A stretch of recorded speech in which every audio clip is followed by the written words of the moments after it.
Alright guys, what's going on? Welcome back to Flicks Talk Podcast. This time for another retro review for the 1989 film Jason Takes Manhattan, and this is the 8th in the series, right? Number 8, yeah. Yeah, and I had to put Jeremy through some hell because this is like one of my guilty pleasures. I'm not going to say favorites. I used to say favorite all the time. You did. You said favorite. Oh, I'm not even wearing the shirt. I'm not even wearing the sweater.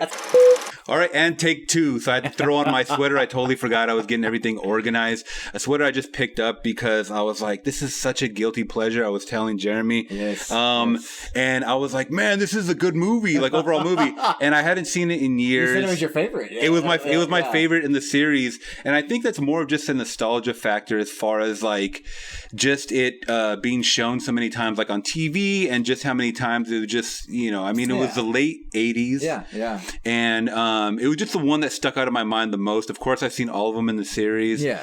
And you had said that this is like, you hadn't seen it in like 5-6 years? Yeah, it's been a few years since I've seen it. At least 6 years, give or take, but seen it, millions of times, but it's been a while since I've actually seen it. Yeah, I remember doing like the whole marathon thing, so I would see it like alongside the other ones, and this one was just the one that was like the most fun. Oh, yeah. I guess it stuck in my mind as far as like the most fun of just like, it was different. And it was different. It was the most different. Yeah, for sure. And so we just rewatched this one, guys, and like I said, it did come out. It was rated R. It got a lower rating. It got a 4.6 out of 10. But this is one of the cooler ones because it has Mr. Kane Hodder. Oh yeah, Kane Hodder. Yeah. So if you guys don't know about, I'm sorry, I didn't mean to cut you off. No, but it's okay. Yeah, you want to talk about your experience with Mr. Kane Hodder because you guys said you had a cool one. Well, no, I mean I met him a couple times at Monster Palooza. Nothing like real cool stories, but he shook his hand and told him I was a big fan, and he was a really cool guy. That's cool enough, Huge, man. I never met him. So. Yeah, no.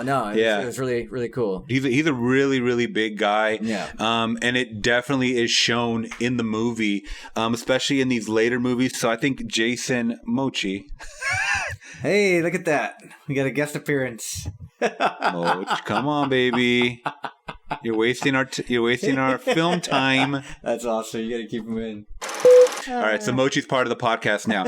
But anyways, so we were talking earlier, Kane Hodder, I think, first appeared in Part 7. So Friday the 13th, Part 7, I think it was, which was 7. The New Blood. The new one. New Blood. And that one was the one where the girl kind of had like these... telepathic powers. Yeah, and that was when they started getting into weird territory. Yeah. So that's like right after the whole Corey Feldman thing, right? I think Corey Feldman was 4 or 5. Yeah, 4 or 5? Pretty right after that. Yeah, because I remember he was like the main young kid, the one that ends up defeating Jason, and then they showed like a little part of him in the next one, and then he grew up to be like they showed him in the future, I guess, right? Older kid.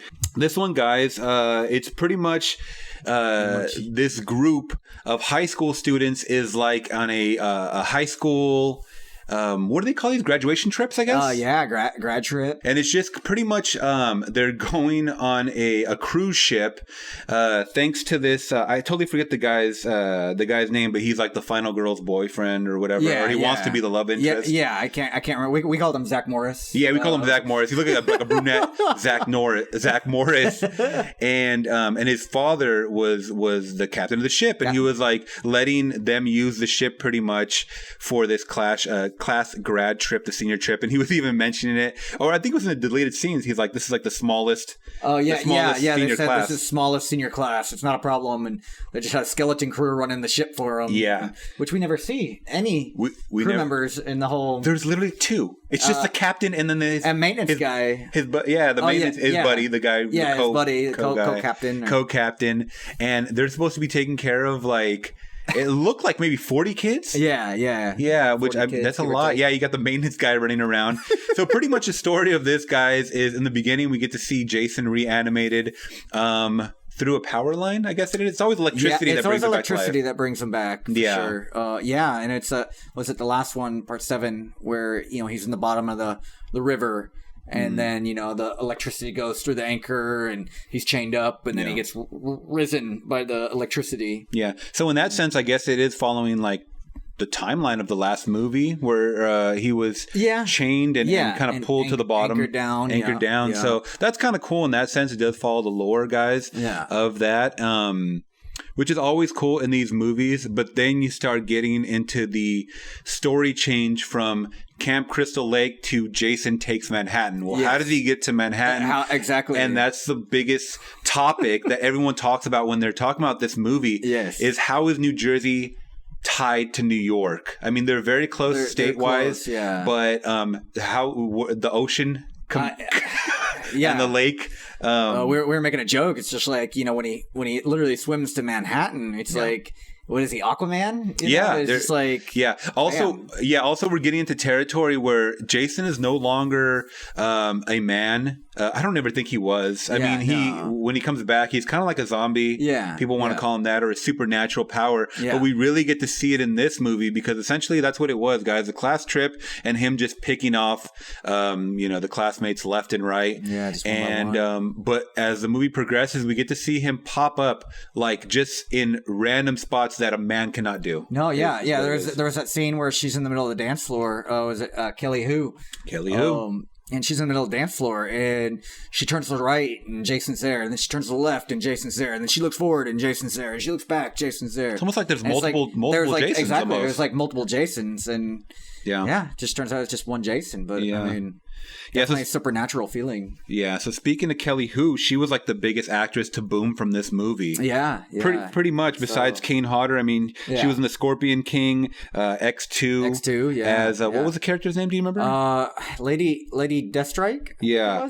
Yeah. So she had powers similar to Wolverine, to Logan. Yeah. Yeah. It looked like she was in Arrow as well. She did like 6 years in Arrow, the TV show. Yeah. She's also on Mortal Kombat 11 as Devora, the voice. So she's been in a lot of the different things, guys. So it looks like she's the one that blossomed from this. Usually it's the final girl, but I was just joking with Jeremy that usually if you are a final girl or a final guy, your career doesn't blossom from horror movies too well. Unless you're like, sticks with it, I'm thinking about Jennifer Aniston. She was in Leprechaun. And look at how big she is now. Was that her first movie? That was her first movie. Yeah. I believe that they always credit that as her first movie. Yeah. So that's very interesting, but usually they don't go on to do anything, guys. Yeah. So we don't get to New York of this movie until like the last part of the movie. Yeah, until a third of the movie, about 75% through, and then you find, and that's like, that was where I thought like an ending point would be, was when they get on the life raft. But it's Friday the 13th.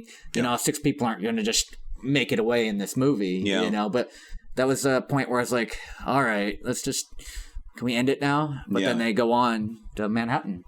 And that being said, too, there was a lot of extra kids that we see that doesn't even show their death. It does not even show how they die. They showed up just one scene sporadically. They showed up, and then the next, it's like, they're gone. Yeah. And it was just like, well, they're gone. Oh, well. A bunch of extra kids. Yeah. And also, you do get a lot of cool kills that are shown. Like, there's a kid who's laying in a sauna, and then they get one of those, I don't even know what you do, a heated up rock, pretty much. It's like a heated up stone, to create all this steam in the sauna. That's picked up, and then it's lodged through his chest so violently. So we get to actually see that. But a lot of the screens are off. A lot of the kills are off screen, POV shots. So, like when he bludgeons the rocker girl with the guitar, and you just see him pick up the guitar, but you don't see him hit it with it or anything. Yeah, that one was really, really cool. I always liked that character. I wish he kind of had a little more screen time. Yeah. A lot of them are off screen, guys, just kind of left to your imagination. It's more of like throwing people around, I noticed, especially when you get to Manhattan. Yeah. And that's kind of like when you start to realize that he's almost like a Michael Myers character this is the first time we see him in public. Yeah. I was letting you know. Yeah. He's not in the camp. He's not, not around. Yeah. Because I think when you got that little confined area, it's like, okay, I'm just grabbing the next person that's around me. Yeah. Now he's thrown into Times Square where there's thousands of people around him and he's not touching anybody. He doesn't, only person he really goes after is, the guy at the diner who tries to stop, but he doesn't. That guy gets in his. He just throws him at a window. Yeah. And then the sewage guy. That's right. At the end, he did bludgeon him with the pipe wrench. Like pipe wrench, yeah. So, and then of course those kids radio. Oh, that was. He does go after that, which was funny. Because there's always that meme. There's a meme. Jason's walking. and they're playing the radio, and he just walks and just kicks it and just walks away. And it was yeah, that's always a great scene right there. And then he just kind of lifts up his mask like to say like don't fuck with me, type of thing. His deformity and his really messed up face, and they're just like, whoa, hey man, take it easy. Yeah. And speaking of deformity, dude, he just looks so cool with the skin just like melting off, almost like there's goo and slime. It's like all the goo and slime, and it's really like realistic, and that's pretty cool. You can see him like decaying. It's like a decay look that they're going for. Yeah, because that's what essentially would happen if you're trapped under the bottom of the lake for years at a time. I mean, because these movies are taking place usually like 1 year, 2 years after. They were cranking these movies out like they were crazy. Yeah. So I mean, within like from 1990 to like up in the 90s, and I'm not even counting Jason Goes to Hell because I think there was a time gap, and that was a trash movie. So bad, let's forget those. So bad. So this one was kind of like the nail in the coffin as far as I believe Paramount. They were just like, we're not going to continue this shit anymore. Yeah. I think New Line picked it up with Jason Goes to Hell. Probably that definitely felt like a New Line cinema movie because they did all the the Nightmare on Elm Street movies with Freddy and stuff like that, which were awesome. I mean, I grew up on those movies, and they had a tone. Yeah, they had a certain tone. But with Jason Goes to Hell, they threw it in a new direction that was just terrible. It was terrible. Like I remember seeing that, and I was just like, when he's getting shot, you hear him like grunting, like oh, and I was just like, I didn't get it. I didn't get that at all. They just it wasn't his character. It wasn't the Jason character. It was right. Like, so let's just jump into that's just pretty much a general story of kind of like what's going on. He's just picking off these kids left and right, and he finally makes it to New York, and he's hell bent on killing these kids. Yeah. So like we had said, and a quick tidbit before we jump into all this trivia and stuff like that is that I heard that they only filmed a sliver of this movie in actual New York. The rest of it's filmed in Canada. Oh, wow. Yeah, so, which I'm guessing is Toronto right above it? Yeah. I'm guessing, yeah. So there's a lot of, like, different cityscape that looks like New York, so they filmed that just because of film permits. It costs way too much to shut down Times Square and film in there. And that's why we were talking about, there's like no one in Times Square. Where is everybody? It's like a really empty Times Square, Yeah. It's like, I believe they only had the budget for a small amount there. I think the budget was something like $5 million. Oh wow! So it was a low budget back then. I mean, these are horror movies, guys. So you can't really throw too much into them apparently back then. Yeah. But let's jump into the likes. If you have any for this movie, what was your likes for Jason 8? My likes for Jason 8, Jason Takes Manhattan. Like we said, there were some pretty cool kills. The whole guitar, and then shoving the stone into the guy's chest, the burning hot stone. It had some good kills like that. Obviously, when he punches the guy's head off, Julius. Yeah, that was a cool character. That was a cool character, and he was the only one that really like stood toe to toe with Jason, which give it up to him. But that was a good one. Or when he drops it, what was it? The asshole guy, was it her uncle? Or? Yeah, I think that was her uncle. Yeah, that was such a dick. Yeah, and he drops him in the barrel of like sludge. Yeah, and this is the thing too. It's when they show New York water, it's always like acid. Yeah, it looks. What the fuck is like really? Like I'm gonna actually go to New York next month. I'm gonna go test to see if it really is. acid. Yeah, right. It looked like acid. It just Toxic Avenger or something. Yeah, so that was Peter Mark Richmond. He played Charles McCulloch. So he kind of played like her kind of father figure uncle who was very overprotective, but he was a dick to everybody. He was an asshole in the whole movie. Like the first time you see him, you're just like, I can't wait till this guy gets gone. People were like saving his niece's life, and he was still like, get off of her, and it's like, don't touch her. Yeah, what are you doing? What is your problem? This dude was such a douchebag. He was a real jackass. But I mean, yeah, for me personally, the likes of this movie, I guess, was the pacing, because we get right into it, like right at the introduction. We get to see the first kill of, I don't know if they were counselors or just a couple that was on the Camp Crystal Lake. You get to see Camp Crystal Lake in the background, so that's always cool. So they're on their own boat, kind of getting hot and heavy. So then we get to see Jason emerge, but within about 20 minutes of just kind of developing the story of what's going on. You get to see your first kill. Yeah. And then it's after that, it's just like, boom, every 5 minutes is like a kill. Kill. And that's what's cool. That's what makes a Jason. That's what makes a horror movie, right? I mean, an 80s, 90s horror movie is seeing all those cool kills and stuff. And like I said, I mean, I wish I would have saw more on-screen kills, but I think for the rating board, the MPAA, they had to pull it back a little bit. I don't know why, because they weren't even that graphic. No, it wasn't really. On the Blu-ray, guys, you get to see some of the deleted scenes, so you get to see extensions of the kills a little bit, and they weren't even that bad. No. I mean, a couple blood squirts out here, a couple of the longer shots on like the chest being, smashed in, stuff like that. It was nothing that bad. No, not at all. Nowhere near as bad as we've seen before. Yeah, even in other Friday the 13th, it was just like it's very true. But and also a huge was I think Kane Hodder's performance as Jason Voorhees. He just kicks ass always. He kicks ass. His intensity when he he's just standing there and you feel his presence and his intense. He's gonna kill you very violently and there's nothing you could do, and he's just like. You could just feel him just towering over somebody. And like I said, he's a huge guy. And you're just like, you're just looking at this giant wall of a killer. And he's just staring at you immensely with this intensity. And you're just like, oh, shit. What do you do at this point? Even the guy that you said, the chef, was taller and it looked bigger. Yeah. Like broader shoulders. Yeah. More muscular than Jason. He went toe to toe to Jason. Jason fucking grabbed him and threw him. Like across the room like a rag doll. Yeah. It was great. It's like his intensity. It's just his power. Like maybe it goes back to the whole zombie supernatural thing too. Yeah. But he threw that guy like he was a sack of potato chips. Dude, like nothing, like nothing. So I guess we were talking about earlier. Real quick side note that Kane Hodder was in the seventh one, and then I guess this was his second appearance in part 8, and then I think he might have been in Jason X. I think he might have reprised his role as Jason X. I could have sworn there might have been a fourth one. Okay. Yeah, maybe. I'm not sure all the Jasons he's played. Okay. I think it was either 3 or 4 of them, guys. Let me know in the comments below if you guys know. Yeah. But I was actually looking up all the movies he was in. He actually played Leatherface, I believe, in the 3rd Texas Chainsaw Massacre. Yeah. I mean, he was credited, but I didn't see if he played Leatherface or not. I would assume so. I mean, he's fucking huge. Yeah, he's a pretty big dude.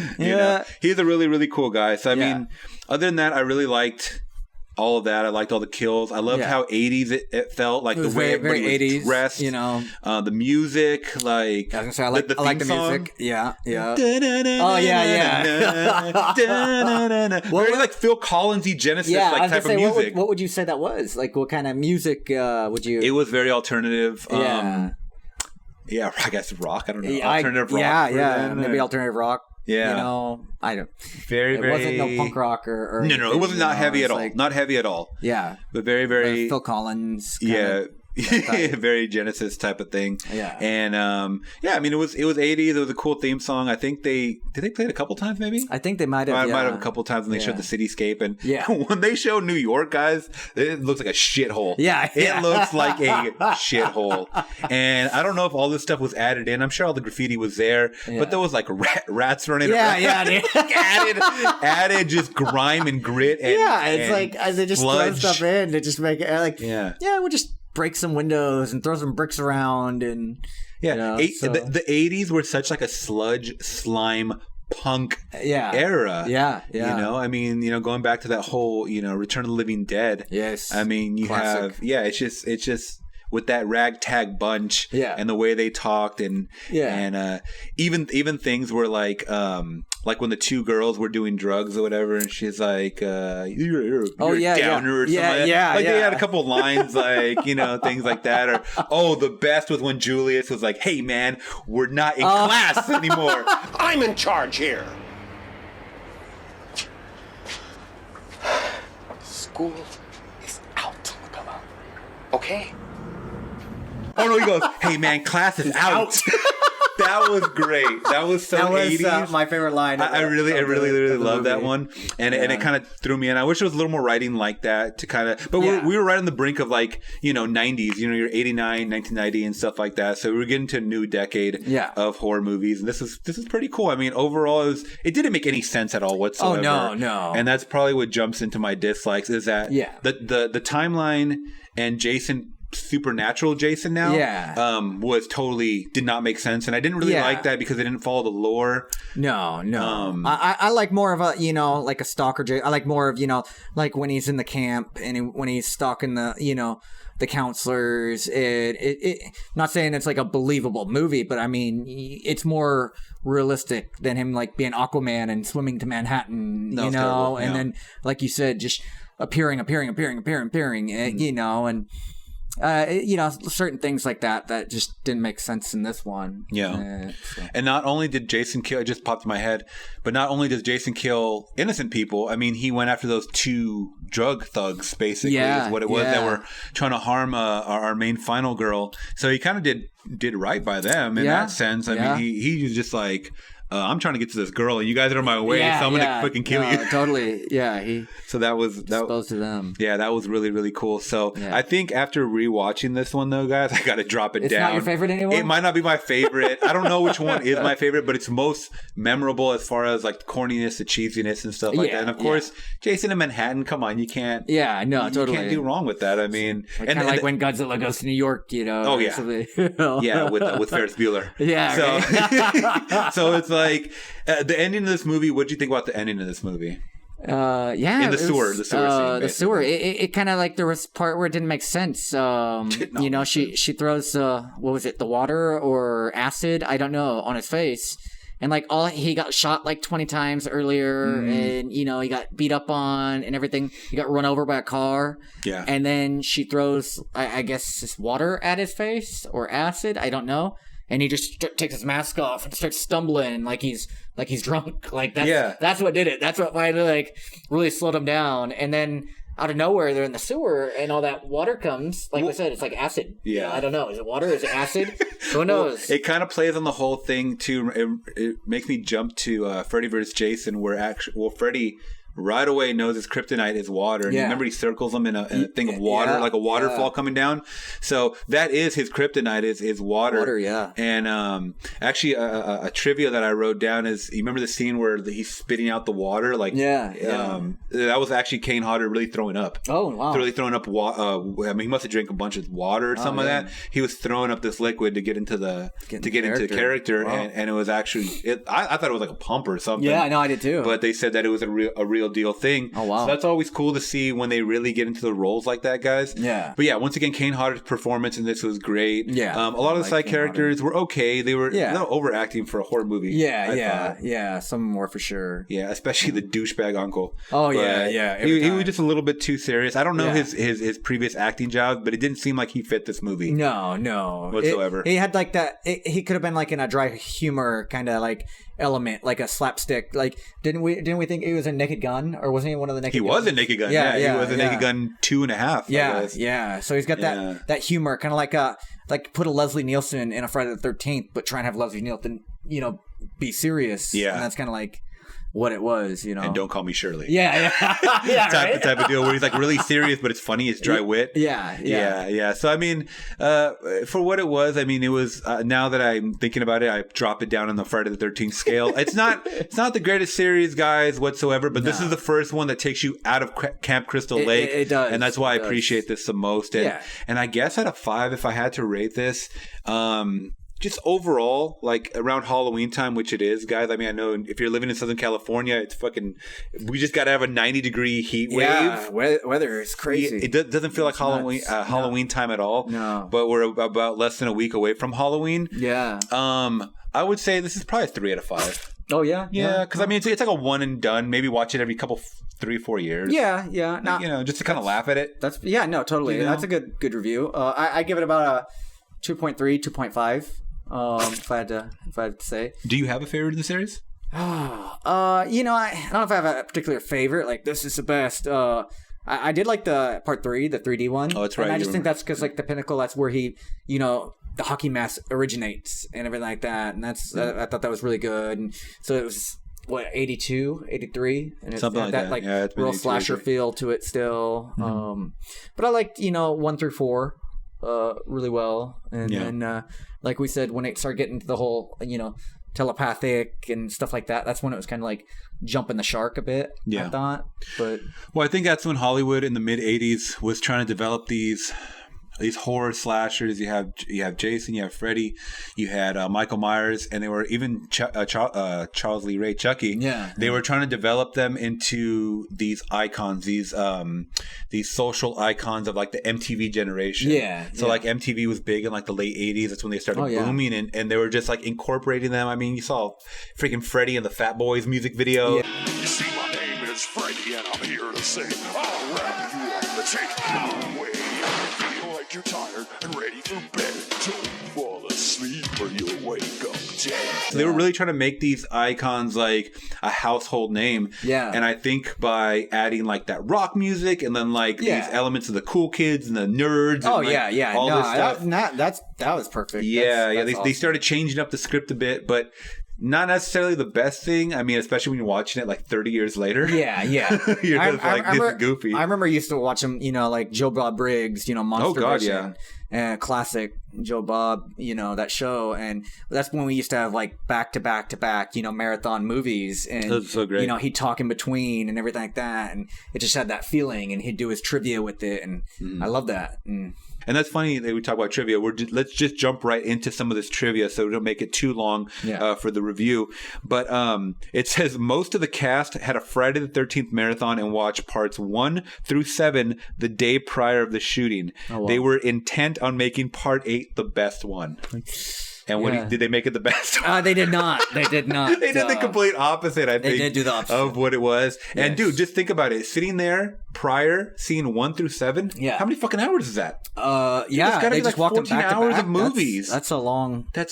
Maybe they just worked completely fatigued, and I don't know. That's a long time, though. Yeah, those are big shoes to fill. The first couple of movies. Yeah. Especially since the first couple first one, of course, spoiler, you don't see Jason in it because he's not the killer. His mom is. That's like a 40-year spoiler alert. Yeah, 40. Come on, get with it, guys.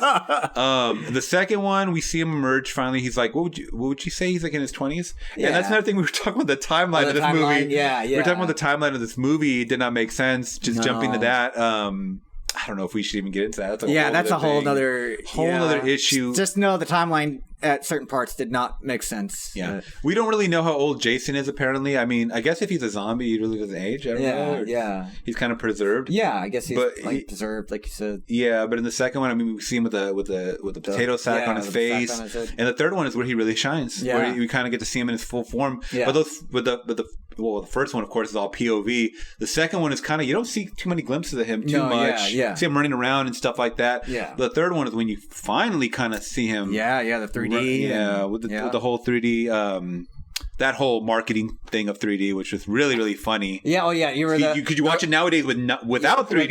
Yeah, exactly. And you're like, okay, that's the part that was supposed to be 3D with the yo-yo coming at you and stuff like that. And the chain like whipping through. Yeah, when he shoots the harpoon at the guy's head. And it's going like slow-mo. And you see the glass breaking. Yeah. That was really funny. So...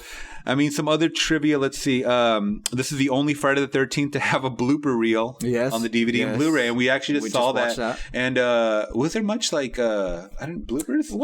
It wasn't really bloopers. It was kind of just out. Like some outtakes, some extended scenes, or like it was more of like the cast like acting goofy. Yeah, just a couple. Like it wasn't like bloopers, or it wasn't anything like continuous going on where they're just like messing around. But just a couple like acting mistakes, or or even like extras. Extras were acting goofy a little bit. Extras, too. Coming on set, and everything. So also, many fans disliked Jason's unmasking in this as it was deemed unconvincing and unintimidating. So, what did you think about unmasked Jason?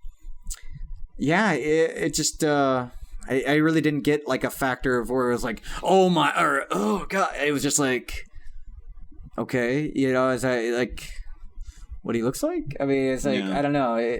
I guess that could have been better. Now I'm going back and thinking about it, but. Yeah. What do you think? I, on the other hand, got the opposite effect. I was really freaked out by his face. Oh yeah. Yeah. I was. Because I think I remember watching this when I was a kid. Maybe not when it came out, but years later. And I just freaked out. It just looked like, and progressively as the water took over him, his face just started melting more. That was cool. I do give it up. Like the practical effects. Are great. Are great. Yes, I got to give it to that hands down. Before all sure. CGI. I mean, CGI I think was around back then for things like E.T. and like, when they showed them flying and stuff. Yeah, but like they were using strictly pure practical effects in this. And I think the blooper reel you can never go wrong with practical effects, No. in my opinion, especially like during horror and slasher flicks. That's where they really shine. Perfect example of that is The Thing.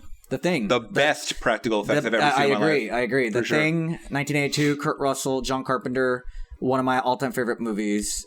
You're right, the best practical effects ever. And that movie, still easily stands as one of the best, horror suspense films. Yeah. We'll definitely have to have a review on that. We are going to have to review that because I haven't seen that in a while. And it just gives me thoughts of the remake that came out after that was complete garbage. Oh, yeah, the prequel. Oh, was that a prequel to that? Yeah. Wow. It happened I don't even remember. the Antarctica base. I hated it so much. Yeah. I remember it had the one with Mary Elizabeth Winstead and Joel Egerton. Yeah. The CGI was so bad in that movie. Yes, yeah. It was bad. It was just it wasn't the thing. I remember being really upset. Yeah. We'll leave it off on this trivia, guys, because I have so much, but I don't want to make this too long. We're already getting into over 30 minutes. But it says many of the actors pointed out to themselves a plot hole early in the filming of the movie. They wondered how the ship got out of Crystal Lake and into the Atlantic Ocean. Since most of them were just happy to be in the film, they didn't bring it up to the producers or director. I'm not mad at them because, I mean, we're in a movie, but how the hell does that work, though? Yeah, no, don't. Thinking about it over 30 years now, how does that work? Yeah. It doesn't. That doesn't. It absolutely doesn't. And I think the director was probably like, don't ask any questions. Yeah. Like hopefully nobody notices. Let's just do this. Yeah. I don't think there's a lake, guys, that leads out to the Atlantic from Jersey to around or through. How does this get around? I'm trying to think of the map. I know, right? How did it get to the opposite side? Pretty much. It was a ghost ship, man. It was a ghost ship. I mean, he was supernatural. Yeah. It just Jason was all over the freaking place. Yeah, but once again, it's a fun watch. If you guys have not seen it, if you've seen it, you guys are over it, and you're probably like, these guys are crazy. Yeah. So, Yeah. But I definitely give it a 3 out of 5. Saying if you haven't watched it, you got to watch it. Yeah. Definitely check it out for sure if you haven't seen it. Yeah, and also, I'll leave it off on this one. The film grossed $14.3 million with a budget of $5 million. At the time, it was the lowest grossing film of the series, which also led to Paramount selling the series off to New Line Cinema, and that's what I was telling you before. 14 mil? Is that a loss? That's more. That's almost triple. Yeah, no, that's what I'm saying. Like Almost 14 triple. mil, that's a lot. I mean, I'm guessing that's domestically. I don't know if they used to show these overseas back then. I'm not sure. Yeah, but to me, it's the lowest in the series. Yeah. But still, that shows you the nature of the beast, guys. If you're not producing mega blockbuster millions, totally. we're looking at Joker already doing almost $1 billion. Yes, and this movie just did almost not even 15 million, and they're already selling it off to another company. It's crazy. It's crazy how far we've come in like 30 years. Oh, totally. 25, 30 years. Just imagine where we're going to be in another 30 years, Dude, $1 billion's going to be like nothing for for each movie to make, I think. And there was a huge talk in the last like 5 years to a decade of like people not going to the movies anymore, but I think that's a myth. I would hope so, because when you go to the movies, it's like you just get that. It's like a nostalgic factor. It's like it's just a good feeling. You're going to a movie. You're going to the movie theater. It's an experience. Yeah, it definitely is. It definitely is. It's a talking point for amongst people to be social. Yeah, it's like one of those things you want to talk about it afterwards, especially if you do like the movie, or even if you hate the movie. Yeah, exactly. And you have something you could talk about, and you can be like, hey, you remember when we saw Shark Night, in the movies? Yeah. That was a really shitty movie, You have something to talk about. It brings you back to that place. And for sure. That's what's special about, going to the movies in the movie theater. I do agree, though, that they're cranking out a bunch of bullshit, like stories. Yeah. And I understand it's more about quantity over quality. So that's why people are always like, oh, it's coming out in January. It's going to be a shit movie. Yeah. January's where movies go to die. That didn't make it before Christmas. Because, of course, Christmas, you have like Star Wars. Oh, yeah. You have Doctor Sleep coming up next month, which is probably going to be a big one. Yeah. So all these, they have these time periods, you know what I mean? So it's almost like nowadays, we're in California, we're like, oh, it's fire season. Yeah, now that we know January is shitty movie season. Yes, so I mean, granted, I think like Get Out came out in January. Okay, so you do have your exceptions, guys, but nowadays it's definitely quantity over quality. Yeah, so I agree. I hope they kind of get back to the art of storytelling, like good storytelling, developing characters. Exactly. Some hair over here from Mochi. But we will end it right there, guys. If you guys did like this review, please give it a thumbs up like always. And make sure you guys are subscribing. Leave some comments, guys, if you guys have seen movies like this. And what are you guys checking out this Halloween 2019? All right, guys. Happy Halloween to everybody. That's right, guys. Happy Halloween. Till next time, I'm gone. Bye.